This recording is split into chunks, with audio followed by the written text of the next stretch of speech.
there, it's Kevin from RogueDeckBuilder.com, here with kind of a Gatecrash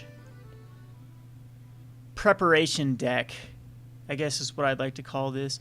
I'm trying to see how well RG Aggro works at the moment. Right now I think what's really keeping this deck from working is just the only option of Rootbound Crag.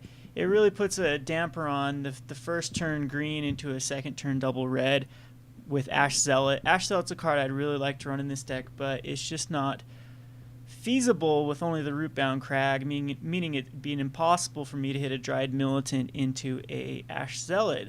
I guess I could cut the Dryad Militants and go for instead first turn red drops such as the Stromkirk Vampire, Noble Dude, or Rakdos Cackler, but I think Dryad Militant is just a bit more powerful in this format, as it does its ability to exile instances and sorceries actually is very good. The other one drop that I am considering playing here is the Young Wolf, as it does have some resiliency. There just is another green one drop that's decent right now. Again, I would probably run Arbor Elf if we did have access to Stomping Grounds. So I'm just testing around, just playing around with RG Aggro, see if it is a viable option come Gatecrash. Of course, we have not seen all the spoiled cards. We're up to 76 spoiled cards right now. And I'm liking the 2/2 Haste Goblin that gives all the rest of your creatures haste as well.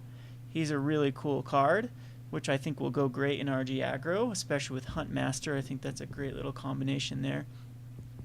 But as of now, this is the best of cards that I have to put together a deck. I'll just go down the deck list here. So at the one slot, we have 6 spells with 2 pillars, 4 Rancors, and then 6 creatures with Dryad Militant and Young Wolf. Then in my 2 drops, again, there wasn't the 2 drop. I guess you have like Gorehouse Chainwalker and a few other 2 drops that are pretty decent. But as far as in green, I wanted to guarantee that we can get this dude out. I think the Boar is the best option, as it can be a 3 drop as well. It can be a 3/3 haster as well. Or a second turn 3/3 is not too shabby either. Then we have the Stranglergeist, of course. He does die to Pillar Flame and a few other like Terminus. But the Undying is still very pertinent in this format, especially when people are starting to switch out the pillars for more Searing Spears. And we are going to run 4 Searing Spears. Great card right now. This is kind of an aggro burn deck. 3 Brimstone Volleys. I like Wolfear Avenger. I think it's the best 3 drop at the moment. I can't think of a better 3 drop.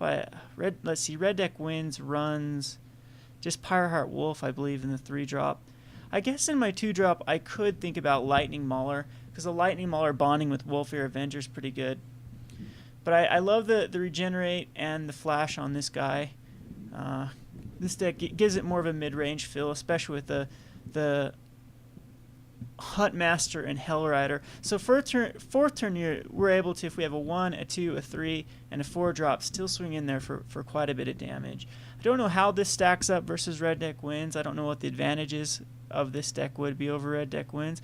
But we're gonna do some games here, test it out. I love Kessig Wolf Run. I think it's a better option than Hellion Crucible that Red Deck Win has, because this can turn all of your Young Wolf and Stranglergeist late game into threats, especially with the Flinthoof Boar having haste, the Wolfear Avenger technically kind of having a haste-like ability with Flash, and of course Hellrider having haste. So this is what I'm sticking with. These are the cards that I'm gonna do a play test with. Gone to sideboard now. Throwing Garuk in here. I don't know if he's actually good in this deck, as we do curve out at 5. Yeah, another one I'm testing is Daybreak Ranger. Again, it gives it the more mid-rangey feel. I love this card. I have no clue why it hasn't seen much play, because when this guy gets flipped, he's amazing. Then we have Pyreheart Wolves in the sideboard. These are against like Lingering Souls type decks.